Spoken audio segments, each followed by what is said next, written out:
This week we set out to do a low-budget off-road scooter build. So we headed online to find the most pink push scooter money could buy, because overpowered things originally intended as children's toys is kind of our thing. Next we hit eBay for the 50cc two-stroke that we already know can rip, and we got started.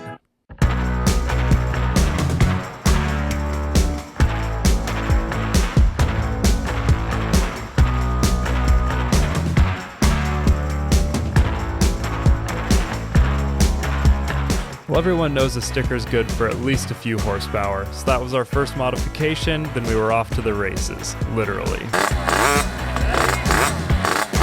Before we get to putting this engine on, we gotta do some benchmark tests. I think we're gonna drag race the pocket bike, because that is the same engine, and this one we're gonna be able to gear way differently because the initial get up and go, we can use our foot to push off, and then the top speed is gonna be way better on the scooter than the pocket bike, so that'll be really exciting. So I think we're gonna do a drag race, jump the scooter, and then get building.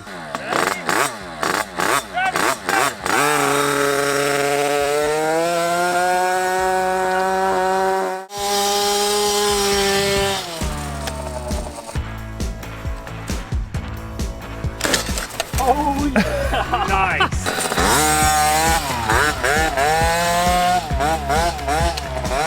It's fair to say our little scooter is outmatched, so let's head into the garage and change that.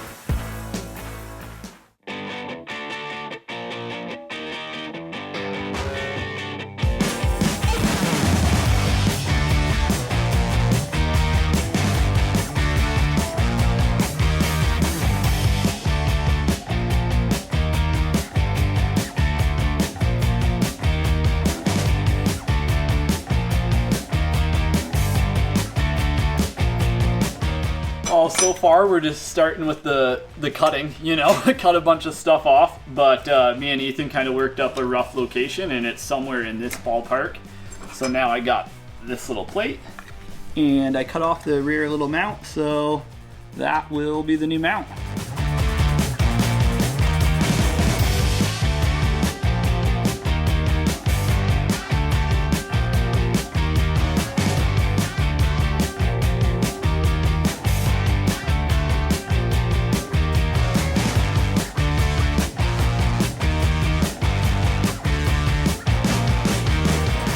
We got this motor mounted on the little kick scooter, and now we're doing the pivot point for the rear tire.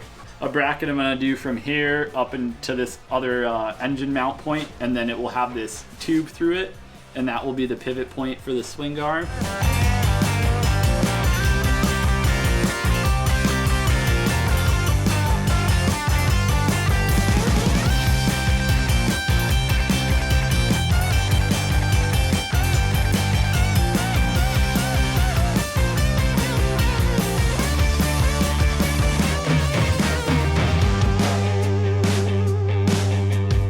Got our pivot going through here for the swing arm, so we'll come up with a swing arm that bolts onto that, and so that's basically the next step. When deciding how long your swing arm is, you grab your scrap of chain and go, how long can we make it?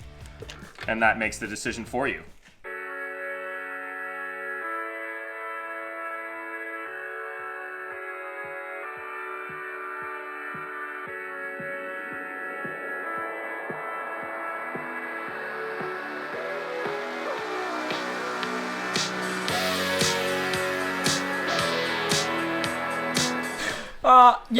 My very first swing arm, you could fill in the blanks, but we got that going, and look at that.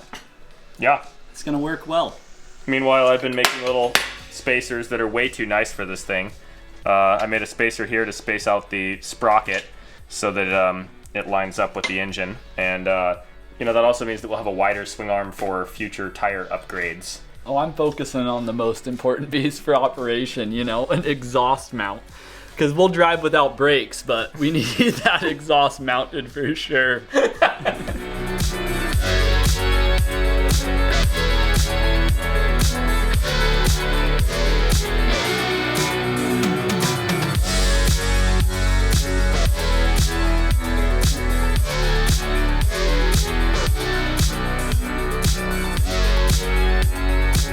So we got the shock mounted, and I haven't even seen myself how it's gonna look weighted. So let's take it off this and see where we're at with ride height. This is gonna be one of our lighter builds. Oh yeah. Like probably the lightest. Yeah, it's definitely lighter than the Pocket bike.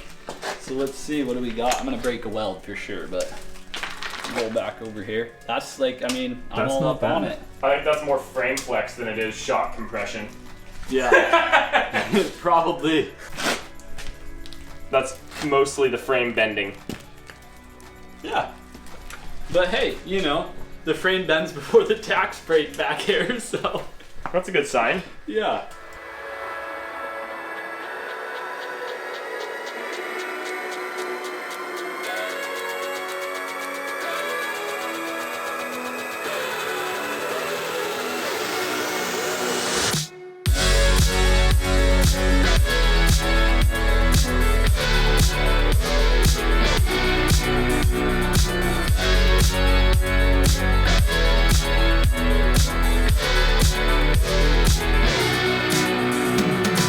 I think today's the day it goes, huh? Oh yeah, for sure. So all we needed really was some sort of fuel canister. So Edwin went on a shopping spree. I asked for a water bottle. Obviously that's pink. And then, you know, we got a water bottle holder. That's gonna be for the gas. And he just went and got us the obvious choice of the pom-pom things. I don't know what those are. Those pom-poms? Tassels? Tassels, sure. But we got a bell. With a bejeweled heart. Yes. And some tire spinner glow sticks. So when we go on those long night strolls by the beach, we'll have those on there as well. So let's get it on, dude. I think we just need... Let's get it on! Let's get this on there and then take it for a ride.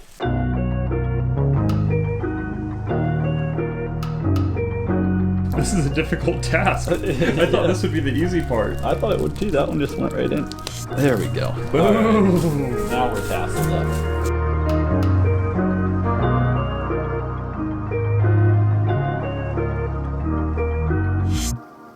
Got a problem with the what? Oh. Oh, ho, ho. Yeah, baby!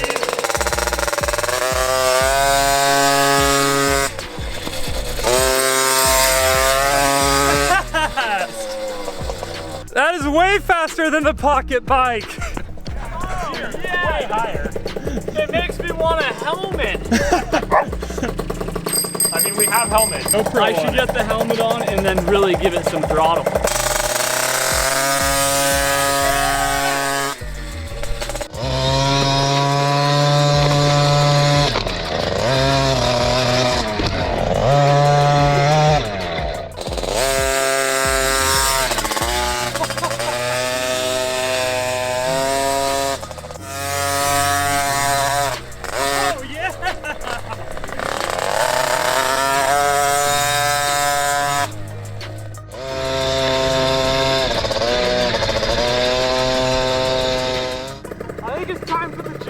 All right, let's see it.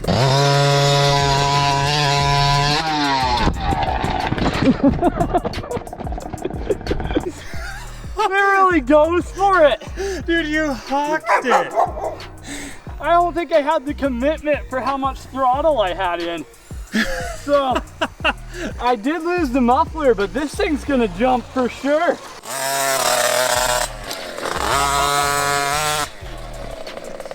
I can't believe it survived that drop.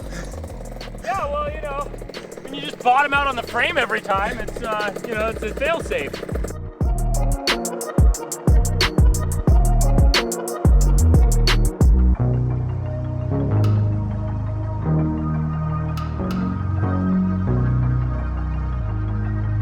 It's kind of like way more useful than you'd be like imagine, because you can put your foot down and kick through all the times that you don't really have traction, and then when you have traction you just let it go. I like it. It's pretty sweet. This is a makeshift reinforcement skid plate that's going to only protect this small section, and so we'll you know, bend it somewhere else after this. But yeah, just something like that. And when we tried to straighten it out, we put it over like a battery, and we were like, you know, me and you. So it's weird. But yeah, so me and Ed were straightening it out over a battery, and then we went a little too hard and put this nice pretty kink in there. So we're gonna hide that.